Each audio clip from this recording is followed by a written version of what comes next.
Good morning, everyone. It's Hanifa Menon from hearthealthbrainhealth.com, encouraging healthy grieving and mindful action. Today, I wanted to make sure I put out another video about the work that I do most regularly, and that is with grief recovery.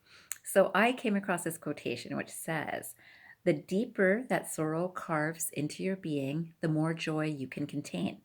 This is by Kahlil Gibran, and the quotation again is, "The deeper that sorrow carves into your being, the more joy you can contain." And you would think that's so unusual, right? So I thought I would remind you today about anything that you might be grieving or feeling a heart full of sorrow about. You might remember that there was a time where that same experience, when it was in its best experience, filled your heart with joy, filled your heart, right? So you know that if you've lost a loved one or you've lost a relationship that really brought you a lot of joy, and then you no longer have it in your life, this is the carving in of that grief space or sorrow space that has been created. Now, the interesting thing is this really is true. You might notice if you have come through these experiences in the most positive way, you'll notice that there is a depth of joy that can come to you from a process of transformation, which is, of course, what I help people do in grief recovery. But it does take a little bit of effort and focus to allow ourselves to go through that process to get to the space of joy again.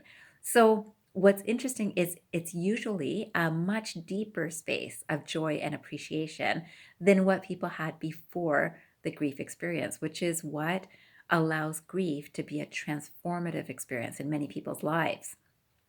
So today I would love for you to think about something maybe from years ago, something that you know that you feel that you have overcome. And can you look back on it and see how much joy came to you because of that experience? And then today, are you able to see that things that you might have thought were just completely overwhelming for your system are suddenly things that bring you a lot of joy? So one can think of a simple experience. Some people think of schooling as a bit of a grief or sorrow because they're just trying to get through and it's not so easy. And when they get to the other side of it, they feel fantastic. Now, how does that relate to relationships? Yeah, there's something that has been learned through a process of grief or sorrow that allows for a transformation that happens on the other side if you're ready to focus and contemplate and learn and discover what you have within yourself now because of that exact same experience. So today I want to remind you that you can sit down for 5 minutes and just think about one experience that you know that you overcame a time of sorrow or grief and got to a place of joy. I want to finish this video with a quote by Rumi, because you know I love Rumi. And this quote says, "The hurt you embrace becomes joy. Call it to your arms where it can change." The hurt you embrace becomes joy. Call it to your arms where it can change.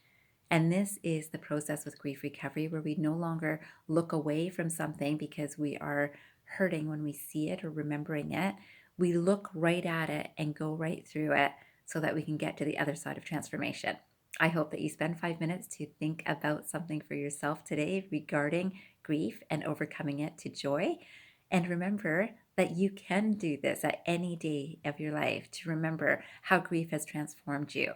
And if you're looking for a way to get some assistance in doing this, you know how to reach me. Make sure that you spend a few minutes just to do this today to lift your own system, to get yourself to a place of joy, or to recognize that you need a little bit of assistance to help you get there. And I would be happy to do that. For now, I remind you to transform your mind to transform your life. Have a great day, everyone.